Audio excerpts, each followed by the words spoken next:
Hello everyone! Kamusta? So for today's video is my 39 weeks midwife appointment, and then ngayon din yung schedule ko na magpapa-membrane sweep. So ayan na yung aking bump at 39 weeks and 4 days. Lalakad na kami ni Dada nito papunta sa hospital. So si Adriel is nasa school na niyan. And first time ko tong magpa-membrane sweep, guys. So kinakabahan na di ko alam kung ano i-expect ko, but let's wait and see. Hoping na discomfort lang and hindi naman masyadong masakit. So ayan. Ang weather is gloomy. So hindi na lumabas si Mr. Sun. And time check, ayan yung oras sa malaking building na yan. Good morning! So today is my 39 weeks midwife appointment, and ang kaibahan nito is magpapa-membrane sweep ako today. So yan, kasi 39 and 4 days na ako, guys, and wala pa rin akong signs of labor. So ayan, isa yung membrane sweep. Sana makatulong as a natural na pag-i-induce para mag-start na ang labor. So dito kami ngayon sa hospital na 9:30 yung aking appointment. So let's see, guys. God bless us. So ayun na nga, dito na kami sa room kung saan kami i-check up. So as routine pa rin, guys, we have BP and then urine sample. Ayan na yung urine na nakuha ko. And then, ang dagdag nga nito is yung pagpapa-membrane sweep ko. So, this time, tapos na niya na ako magpa-membrane sweep. Ayan, ang midwife is nasa labas lang. And may konting dugo siya, guys, na lumabas. So, ayan yung oras na nagpa-membrane sweep ako.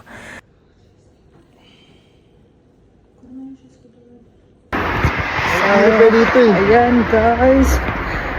Tapos ko na, nagpo-membrane sweep na ako. Ayan.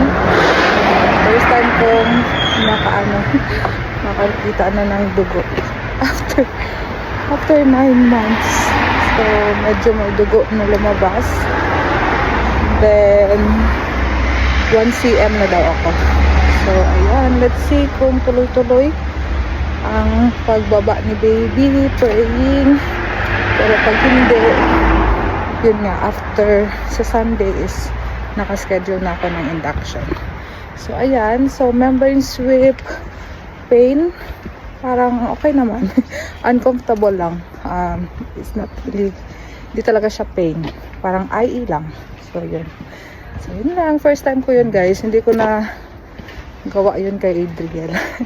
Kasi yung kay Adriel is pumutok lang yung panubigon ko nun, then tuloy-tuloy na. So ayan, let's wait and see. God willing, i-allow niya na. So, tuloy-tuloy na. So, yun na. But if hindi, so, yung induction na. So, and guys, after nun is dumaan lang kami ng Lidl kasi may mga konting binili para sa bahay. And then, yan. Ito yung gusto namin, tinapay, kasi pinapasalubong namin siya kay Kuya pag sinundo namin siya sa school. Surprise! Surprise! I can see it. Eat that. Pagdating sa bahay, ayan, nanood lang ako ng movie habang nagtutupi ng aming mga damit. So, ayan, guys, nakakalat lang siya dito sa my living area. And yung chai na ginawa ni Dada. Then after that, around 5:30, maaga kaming nag-dinner. Nagluto dun si Dada ng kabsa. So, ayan, salo-salo na kaming kumain for our dinner. So, yun, guys, ang ganap ko for my 39 weeks and 4 days na midwife appointment with membrane sweep. So, thank you, Lord, for this day. And, yun lang, guys, for today's video. Maraming salamat din sa inyong panonood. And we'll see you on our next one. Bye-bye. God bless.